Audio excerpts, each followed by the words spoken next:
ఆలోచింపజేయకపోతున్నారు. పిల్లలకి మంచి బట్టల కోసం ఆలోచన చేస్తున్నారు, మంచి ఆహారం కోసం ఆలోచన చేస్తున్నారు, మంచి విద్య కోసం ఆలోచన చేస్తున్నారు. ఇవన్నీ ఏవి కూడా నేను పరలోక రాజ్యం నడిపించవు. కానీ ఆలోచన చేయండి నేస్తమా, నువ్వు చదువుకుంటున్నటువంటి పాఠాలలో ఎక్కడ కూడా నువ్వు ఎలా బ్రతకాలని ఉండదు. సైన్స్ లో ఉంటుందా, సోషల్ లో ఉంటుందా, మ్యాథ్స్ లో ఉంటుందా, హిందీలో ఉంటుందా, తెలుగులో ఉంటుందా, నీ ప్రవర్తన ఎలా ఉండాలని ఎక్కడ ఉండదు. కేవలం ఇదిగో దేవునిలో, బైబుల్లో మాత్రమే, జ్ఞాన గ్రంథంలో మాత్రమే ఒక మనిషి ఎలా ఉండాలని చక్కగా నేర్పడం జరిగింది. కానీ దేవుడు తన కోసము పిల్లల్ని అలా కని అలానే పెరగాలని దేవుడు ఉద్దేశిస్తే మనుషులు మాత్రమే పిల్లలను జడుపుతున్నారు. తల్లిదండ్రులు పరలోకానికి వెళ్ళక, పిల్లల్ని పరలోకానికి పంపక, ఇదంతా అపవాది చేసిన ఎత్తుగడ. నీ జీవితంలో ఒకవేళ నీ శరీరాన్ని, నీ దేహాన్ని, నీ ఆలోచన నువ్వు పాడు చేసుకోవచ్చేమో, కానీ నీ పిల్లల భవిష్యత్తును పాడు చేసుకున్న దగ్గర నీకెక్కడదండి? చట్టం కూడా ఒప్పుకోదు కదా, రాజ్యాంగం కూడా ఒప్పుకోదు కదా. మరి నీ పిల్లల్ని ఎలా పెంచాలి?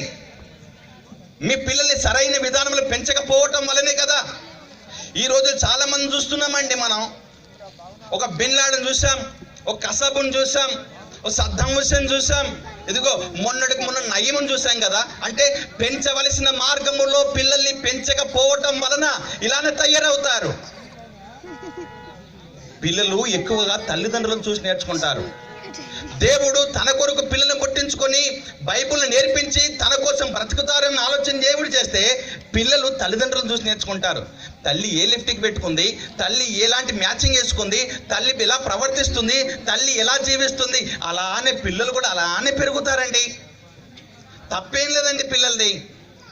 అందుకన్నాను, నువ్వు నరకం వెళ్తావు, నీ పిల్లలు నరకం వెళ్తారు. ఇది ఎక్కడ ధర్మము, ఇది ఎక్కడ న్యాయము? నువ్వు ఆలోచన చేయలేవా? నువ్వు బ్రతుకులో, నీ జీవితంలో పాపానికి దూరంగా ఉండి నీ బ్రతకలేవా? చచ్చేది ఎప్పుడో కదా, ఈ రోజే కదా, రేపే కదా. ఏది ఏమైనప్పటికీ 70-80 సంవత్సరం లోపే కదా నీ ఆయుష్ అంతా. నువ్వు పవిత్రంగా బ్రతకటం నేర్చుకోవట్లేవా? నీ జీవితంలో చేత కాదా? యేసు మాదిరి కాదా మనకి? యేసుని చూసి నడుచుకోలేమా మనం? ఎక్కడ మనం మర్చిపోతామని 66 పుస్తకాలు కలిగిన బైబుల్ని ఇచ్చాడు కదా, చూసి నడుచుకోవటానికి, చదవటానికి. అది చేత కాదా? ఎందుకండి జీవితాలు? దేవుని అంబుల పొది అని అంటే, ఇదిగో దేవుడు ఈ బాణాలను తన కొరకు, తన పిల్లలుగా ఉండటం కొరకు పుట్టించుకున్నాడు. ఇదిగో మీరందరూ కూడా అపవాది వైపు వెళ్ళిపోయి, ఇదిగో దేవుని కొరకు పని చేయకుండా